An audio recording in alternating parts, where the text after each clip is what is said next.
Assalamualaikum warahmatullahi wabarakatuh. Perkenalkan nama saya Irfan Mandila, NIM 2020-16-1043 dari kelas 4B Pendidikan Seni Pertunjukan. Saya akan membahas materi tentang sejarah pramukaan dunia dan di Indonesia, perintis gerakan kepanduan dunia, gagasan pendidikan kepramukaan, kegiatan kepanduan di Indonesia, serta sejarah gerakan pramuka. Baiklah, yang pertama, sejarah kepramukaan dunia dan di Indonesia. Sejarah pramuka baik di Indonesia maupun di dunia tidak pernah lepas dari Baden Powell selaku Bapak Pandus Dunia. Pendiri gerakan pramuka bermula ketika pria ini melaksanakan perkemahan pertamanya bersama 22 anak laki-laki pada tanggal 25 Juli 1907 di Pulau Brownsea, Inggris. Sejarah pramuka di dunia dimulai ketika Baden Powell mencatat pengalamannya dalam buku Scouting for Boys tahun 1908. Buku itu sengaja dibuat sebagai panduan dalam acara perkemahan di rintisnya. Tidak hanya di Inggris, buku ini juga laris di negara-negara lain, sehingga organisasi-organisasi pramuka bermunculan yang ditunjuk pada anak laki-laki saja. Pada tahun 1912, bersama Agnes yang merupakan adik perempuan Baden Powell, mendirikan organisasi pramuka untuk wanita dengan nama Girl Guides.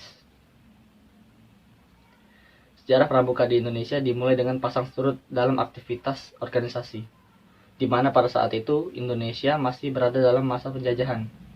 Sehingga Indonesia dikenal dengan 3 masa pramuka, yaitu gerakan pramuka pada masa penjajahan Belanda, gerakan pramuka pada masa penjajahan Jepang, dan gerakan Indonesia setelah Indonesia merdeka. Selanjutnya, perintis gerakan kepanduan dunia.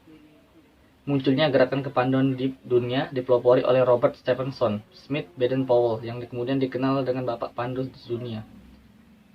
Semenjak munculnya gerakan kepanduan dunia yang dipelopori oleh Robert Stephenson Smith Baden Powell, ia juga mempunyai sifat-sifat selalu gembira, hemat, cermat, dan menyukai kehidupan di luar.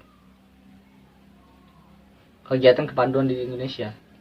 Tidak lama setelah Indonesia merdeka, yaitu pada tanggal 28 Desember 1945, didirikan organisasi Pandu Rakyat Indonesia di Kota Solo.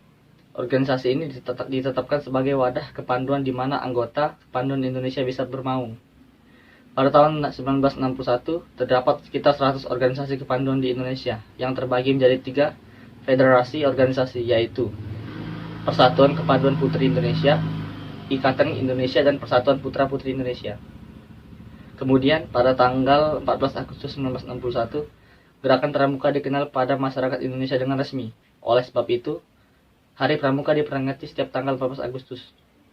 Dengan sejarah pramuka yang sudah dijelaskan tersebut, kita sebagai bagian dari Indonesia diharapkan dapat lebih menghargai organisasi kepanduan dimanapun. Karena organisasi tersebut memang dapat membentuk karakter setiap orang dan memberikan pengalaman. Sejarah gerakan pramuka. Gerakan pramuka atau kepanduan di Indonesia telah dimulai sejak tahun 1923, yang ditandai dengan didirikannya National Pageantry Organization atau NPO di Bandung.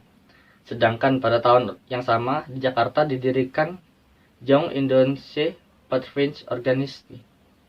Gerakan pramuka atau kepanduan di Indonesia telah dimulai sejak tahun 1923 yang ditandai dengan didirikannya National Pageantry Organization di Bandung.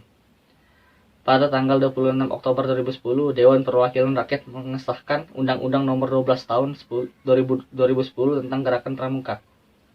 Berdasarkan undang-undang ini, maka pramuka bukan lagi satu-satunya organisasi yang boleh menyelenggarakan pendidikan kepramukaan.